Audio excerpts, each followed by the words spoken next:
नमस्ते दोस्तों, आज हम सीटेट के कुछ महत्वपूर्ण प्रश्नों को देखने वाले हैं जिनकी सीटेट में आने की प्रमुख संभावना है। और इसमें हम पहला प्रश्न जो देखेंगे वो पहला प्रश्न क्या देखते हैं कि महारत उन्मुख शिक्षार्थी सामान्यतः सफलता का श्रेय किसको देते हैं और असफलता का श्रेय किसको देते हैं। और इसमें हम देखते हैं कि इसका जो विकल्प है वो योग्यता और अच्छी किस्मत कार्य कठिनाई को, योग्यता और कोशिश खराब किस्मत को, योग्यता और अच्छी किस्मत निम्न योग्यता को, योग्यता और अच्छी कोशिश और अपर्याप्त कोशिश को। तो इसमें जो महारत उन्मुख शिक्षार्थी सामान्यतः सफलता का श्रेय देते हैं वो योग्यता और कोशिश तथा अपर्याप्त कोशिश को देखते हैं। हम इसकी व्याख्या देख लेते हैं। तो व्याख्या में हम देखेंगे कि महारत उन्मुख शिक्षार्थी अपनी सफलता का श्रेय अपनी योग्यता और कोशिश को देते हैं। यहाँ पे हम देखेंगे कि साफ लिखा हुआ है कि इसको योग्यता और कोशिश को देते हैं। जो व्यक्तिगत विकास और सुधार में विश्वास को दर्शाता है, जब वे असफलता का सामना करते हैं तो वो इसे अपर्याप्त कोशिश का परिणाम मानते हैं। किसे मानते हैं? तो अपर्याप्त कोशिश का परिणाम मानते हैं, न कि निश्चित गुणों या बाहरी कारकों का। यह मानसिकता लचीलापन बढ़ाती है जो उन्हें पराजित महसूस करने के विपरीत कड़ी मेहनत करने और सुधार करने को प्रोत्साहित देती है। हम सेकंड प्रश्न देखेंगे। निम्नलिखित में से कौन सा कथन विकास के समीप दुराभिमुख सिद्धांत का प्रतिनिधित्व करता है?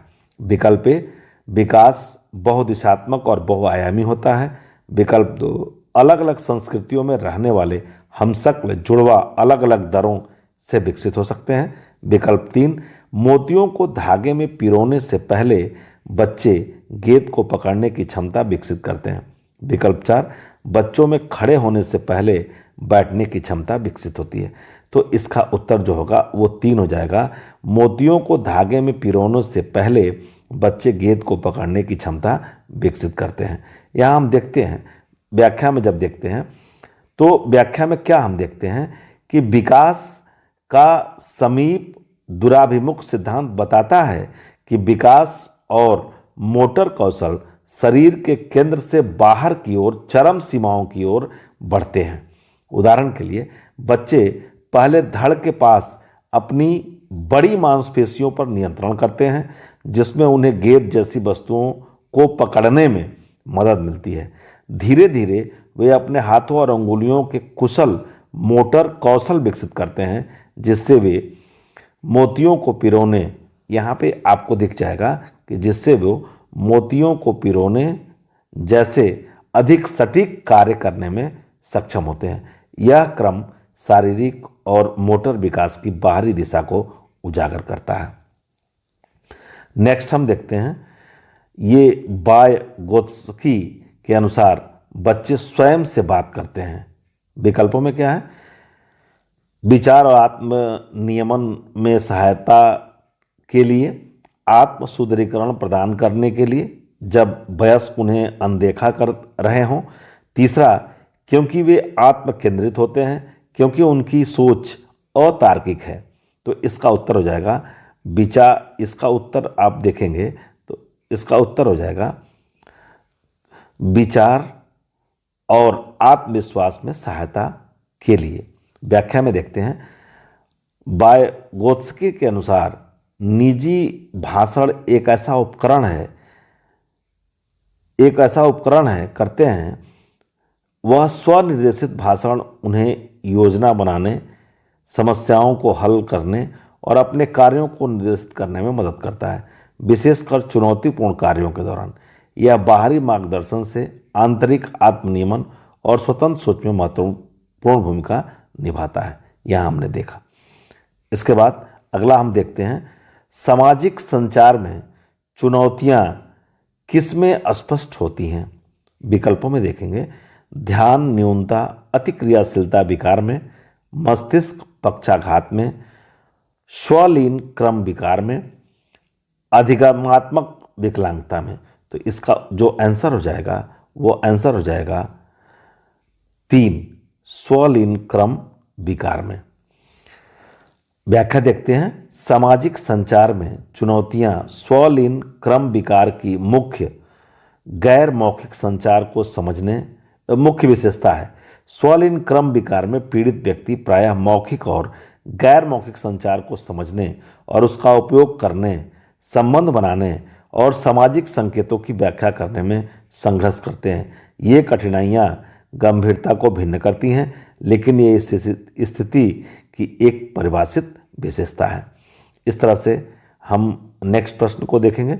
नेक्स्ट प्रश्न है, वायगोत्स्की के सीखने और विकास के सिद्धांत के अनुसार निम्नलिखित में से कौन सा आलम्बन का उदाहरण है? और विकल्पों में देखेंगे तो किसी कार्य को छोटे चरणों में तोड़ना और आवश्यकता अनुसार सहायता प्रदान करना, अभिप्रेरणा के रूप में एक छात्र को उसके क्रम के लिए एक श्रेणी प्रदान करना, एक छात्र को पढ़ने का कार्य देना और उन्हें स्वतंत्र रूप से सवालों के जवाब देने के लिए कहना, एक छात्र को एक कौशल का प्रदर्शन करना और फिर उन्हें अपने दम पर इसमें महारत हासिल करना। तो यहाँ पे जो सही उत्तर हो जाएगा वो क्या हो जाएगा? तो यहाँ पे जो सही उत्तर हो जाएगा वो 1 हो जाएगा। किसी कार्य को छोटे चरणों में तोड़ना और आवश्यकता अनुसार सहायता प्रदान करना। व्याख्या में हम देख सकते हैं, यहाँ पे व्याख्या में क्या है कि वायगोत्स्की के सिद्धांत में मचान का अर्थ है शिक्षार्थियों को उनके समीपस्थ विकास क्षेत्र ZPD के भीतर कार्यों को पूरा करने में मदद करने के लिए अस्थायी सहायता प्रदान करना।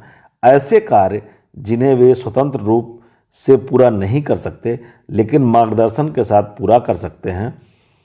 किसी कार्य को छोटे चरणों में तोड़ना, जैसा कि आपने आंसर में देखा है, किसी कार्य को छोटे चरणों में तोड़ना, आवश्यकता अनुसार सहायता प्रदान करना, संकेत या प्रोत्साहन जैसी सहायता प्रदान करना, शिक्षार्थियों को धीरे धीरे कार्य को स्वतंत्र रूप से करने के कौशल हासिल करने में मदद करता है। नेक्स्ट प्रश्न हम देख लेंगे। करा लेखन वैकल्य की विशेषता क्या है? और इसमें इसने 4 विकल्प दे रखे हैं।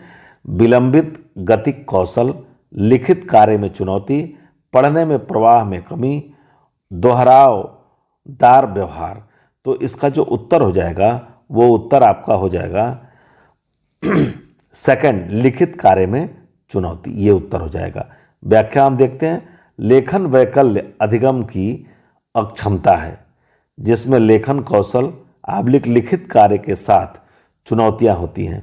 इसमें लिखावट, वर्तनी और लिखित पाठ को व्यवस्थित करने में कठिनाई शामिल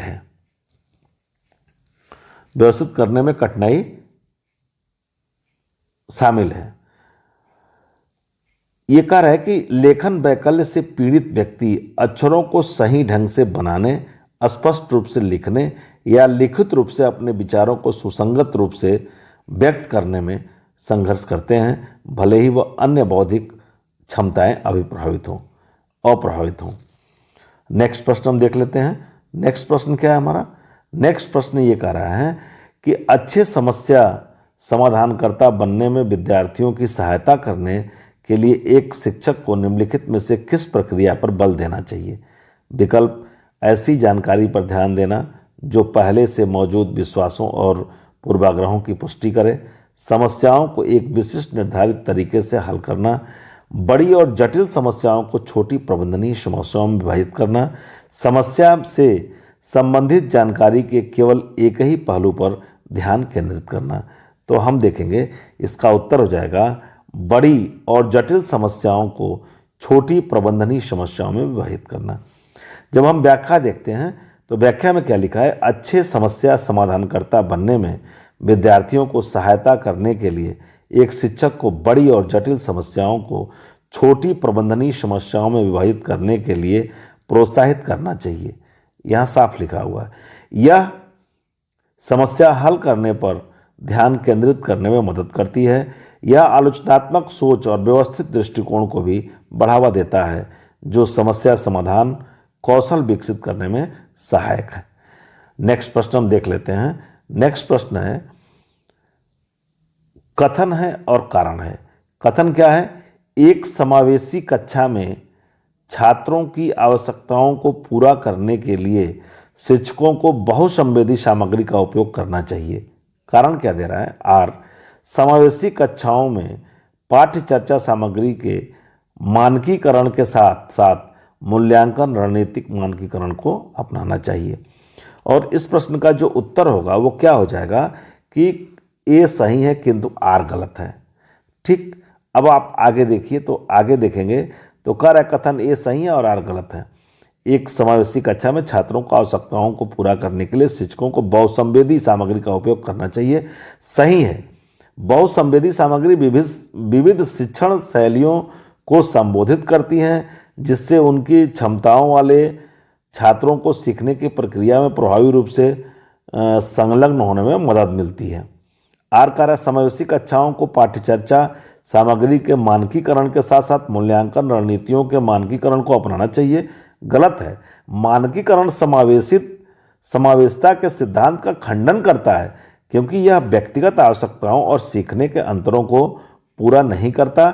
समावेशी कक्षाओं में सभी शिक्षार्थियों को समाहित करने के लिए लचीली विविधित सामग्री और मूल्यांकन की आवश्यकता होती है। नवा क्वेश्चन देख लेंगे। रचनावादी दृष्टिकोण से